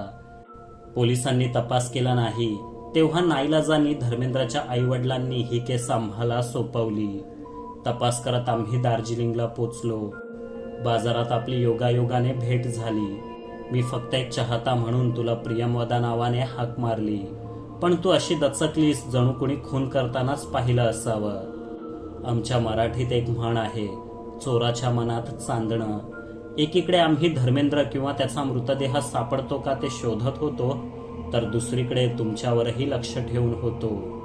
तुमच्या या विलाचा पत्ता आम्ही कधीच मिळवला होता आणि इथून 5 मैल दूर दुसऱ्या पहाडावर असलेल्या हॉटेल रिजन्सी मधून हाय रिझॉल्युशन दुर्बिणीच्या सहाय्याने तुमच्यावर लक्ष ठेवून होतो. एका रात्री विला मागच्या मळ्यात कुणीतरी काहीतरी जाळताना दिसलं आणि संशय वाढला, पण कुठल्याही पक्क्या पुराव्याशिवाय इथे येऊन तपास कसा करणार, म्हणून तुझ्या बाहेर पडण्याची वेळ लक्षात घेऊन टेम्पोवाल्याला सुपारी दिली आणि अपघात घडवून आणला. त्याबद्दल माफ कर, पण सर्व काही व्यवस्थित प्लॅन केलेलं होतं. तुझा जीव जाणार नाही, फक्त थोडीफार दुखापत होईल अशी योजना होती आणि ती यशस्वीपणे पार पडली. तू आम्हाला विलावर राहण्यासाठी बोलावलंस. मी पहिल्या भेटीतच आम्ही डिटेक्टिव्ह आहे असं सांगून टाकलं. यावर त्रिलोकीचा संयम सुटला. त्याने पुन्हा अमनराय यांना फोन लावला, आमचा बंदोबस्त करायला सांगितलं. पण आमच्यासारखे सुप्रसिद्ध डिटेक्टिव्ह तुमच्या बंगल्यावर मारले गेले तर गजहब माजेल हे ओळखून आमच्या अपघाती मृत्यूचा प्लॅन त्यांनी आखला. ज्याने धर्मेंद्रचं डोकं ठेचलं तोच गुंडा विलात येऊन आरशावर धर्मेंद्र जिंदा आहे असं लिहून गेला. जाता जाता मुद्दामच त्याने फुलदाणी पाडली. आम्ही त्याचा पाठलाग करू हे अपेक्षितच होतं, म्हणून आधीच आमच्या जीपचे ब्रेक फेल करून ठेवण्यात आले होते. त्या रात्री सुदैवाने आम्ही बचावलो. इथे आलो तेव्हापासूनच आम्हाला त्रिलोकीवर संशय होता, म्हणून आम्ही त्याचा मोबाईल ट्रॅक करत होतो आणि त्यावरून तुमचे वडील यात सामील असल्याचा क्लू मिळाला. त्यानंतर विला मागच्या बागेत फेरफटका मारताना मला एक ब्रासचं बटन सापडलं. ज्या हॉटेलमध्ये धर्मेंद्र राहत होता तिथल्या सीसीटीव्ही फुटेजमध्ये बेपत्ता होण्याच्या दिवशी त्याने जे जॅकेट घातलं होतं हे बटन त्याचंच होतं. आधी तुम्ही धर्मेंद्रला इथेच दफन केलंय असं वाटलं, पण मग आग का लावली होती? तिथल्या झाडांची पानं होरपळलेली का होती? कारण अमनराय यांच्या सांगण्यावरून त्रिलोकीने मागच्या आठवड्यात मृतदेह पुन्हा बाहेर काढून जाळला होता. पुरावे पूर्णतः नष्ट केले होते. तरी काल रात्री आम्ही तिथे पुन्हा खोदलं आणि धर्मेंद्रचे न जळलेले दात आणि खोपडी सापडली. खोपडीवर मागच्या बाजूने तडा आहे. त्याच वारामुळे त्याचा मृत्यू झाला होता, दारावर आपटल्याने नाही. आणि दार सुद्धा त्याने तुझ्यावर हल्ला केला म्हणून बंद करण्यात आलं होतं. एका स्त्रीने स्वसंरक्षणार्थ केलेला बचाव तिला गुन्हेगार ठरवत नाही. हो, पण पुरावे नष्ट करणे, मृतदेहाची विल्हेवाट लावणे यासाठी तुला आणि त्रिलोकीला अटक होऊ शकते. पण तसं होणार नाही यासाठी आम्ही प्रयत्न करू, कारण धर्मेंद्र नको त्यावेळी तुझा पाठलाग करत इथे पोचला यात तुमची काही चूक नव्हती. परंतु तुझे वडील अमनराय आणि भाडोत्री गुंड नरी सिंग यांच्या विरोधात भरपूर पुरावे आम्ही दार्जिलिंग पोलिसांना आज दुपारीच देऊन आलोय. त्यांनी दिल्ली पोलिसांशी संपर्क केलाय. भरपूर रिश्वत खाल्ली असली तरी नाईलाजाने अखेर त्यांना तुझ्या वडिलांना अटक करावंच लागलं. दार्जिलिंग पोलिसांनी धर्मेंद्रला ठार करणाऱ्या नरी सिंगलाही अटक केलंय. ही मर्डर मिस्ट्री अखेर संपली आहे. तेव्हा निश्चिंत राहा, तू कुणाचा खून केलेला नाही. फक्त आपल्या रागावर नियंत्रण मिळवायला शिक. अन्वीचा अजूनही आपल्या कानांवर विश्वास बसेना. त्रिलोकीने अश्रू पुसत हात जोडले. दुसऱ्या दिवशी पहाटे आम्ही त्यांचा निरोप घेऊन निघालो. गाडी वळणावर दिसेनाशी होईपर्यंत अन्वी आणि त्रिलोकी हात हलवत होते. तुला काय वाटतं, अमनरायला खरंच शिक्षा होईल? पैसा वापरून 1-2 महिन्यातच बाहेर पडेल तो वेड्या, किरण म्हणाला. मग आपण आणखी काय करू शकतो? तरुणींच्या भोळेपणाचा, त्यांच्या संपत्तीचा गैरफायदा घेऊ पाहणाऱ्या नशेबाज मुलासोबत कोणता बाप आपल्या मुलीला राहू देईल? अमनराय यांचा मार्ग चुकला. हत्येचं समर्थन कधीच करता येणार नाही. पण हेतू योग्य होता. त्यांचं काय करायचं हे न्यायव्यवस्था ठरवेल. पण मृत धर्मेंद्रच्या वृद्ध आईवडिलांना भरपाई मिळावी म्हणून आपण त्यांच्यावर दबाव आणू शकतो एवढं मात्र नक्की. मी म्हटलं, काही केसेस अशा असतात जिथे कुणीच चुकीचं नसतं. परिस्थितीच माणसांना गुन्हा करण्यास भाग पाडते. भावनेच्या उद्रेकात मनुष्य सारासार विवेक बुद्धी गहाण ठेवतो आणि नको ते करून बसतो. भानावर येतो तेव्हा चूक उमगते. पण सगळ्यांचंच नशीब अन्वी इतकं चांगलं नसतं. बहुतेक जणांच्या प्राक्तनात उरतो तो केवळ पश्चाताप. दूरच्या हिमाच्छादित शिखरांकडे पाहून मी विचार करत होतो. आमची दुरुस्त केलेली जीप आता वेगाने घाट उतरत होती. सुपर थँक्स बटनाचा वापर करून तुम्ही आमच्यावरील प्रेम व्यक्त करू शकता. कथा आवडली असेल तर लाईक, शेअर आणि सबस्क्राईब करायला विसरू नका. लवकरच पुन्हा भेटू. तोपर्यंत पाहत रहा आपली दुनियादारी आणि स्वतःची काळजी घ्या. जय हिंद, जय महाराष्ट्र.